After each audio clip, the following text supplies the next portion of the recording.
Hey guys, it's Oliver and welcome back to my YouTube channel, Exploring Exotics. So I got this enclosure from a neighbor that was moving out, and it had some dubia roaches as well as some isopods. She said that she doesn't know what they are, so we'll find that out together, I suppose. I haven't really looked inside of it yet. I was kind of waiting to do this.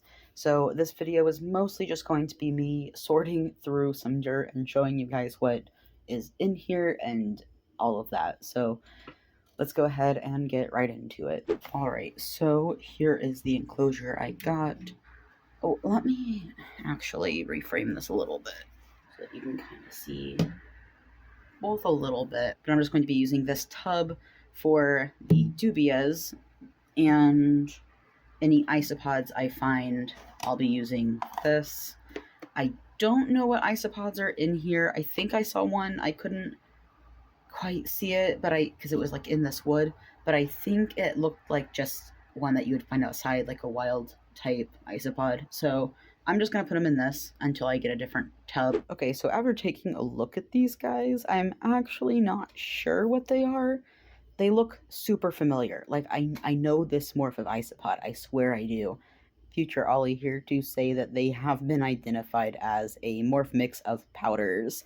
So yeah, super common. Should have known that, but here we are. Also, sorry if you can hear outside. I know it's probably super loud. My window is currently open, and I honestly was already sitting down when I realized that, and my camera's like directly in the way. Like my camera's right here, obviously. My window is like right there. Like it's right over there. And I am not coordinated enough to get around all of this to close that window. So it's just gonna have to be like how it is. So I'm really sorry. It won't last long, I promise. I'm gonna try to do my best to make it bearable.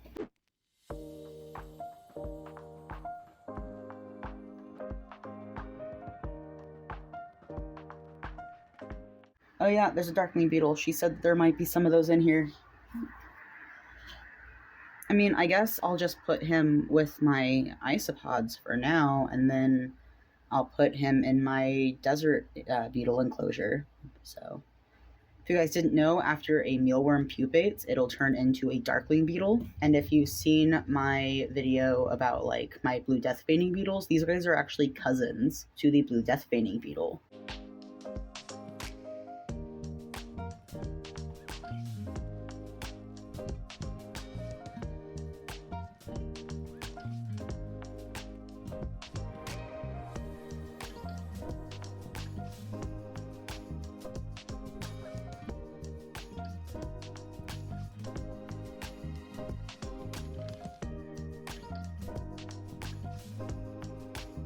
The reason I'm quarantining the dubia roaches is because I use my dubia roaches as feeder insects, specifically for my bearded dragon and my toad. And she said that they've been, eating oranges, as you can see.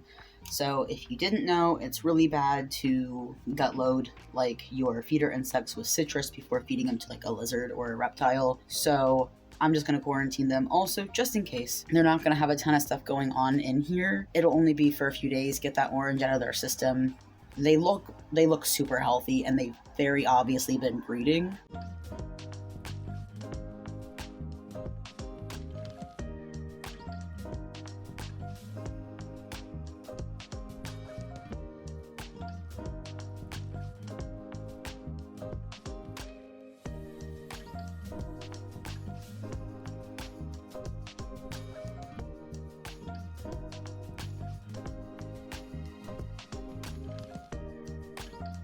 This is literally taking so long trying to like sort out all of these little baby isopods.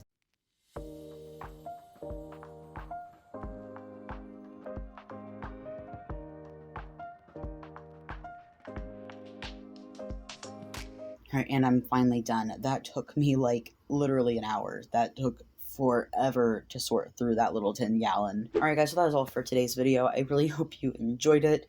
I will be doing a separate video of like actually setting up the isopod enclosure, because I still need to do that.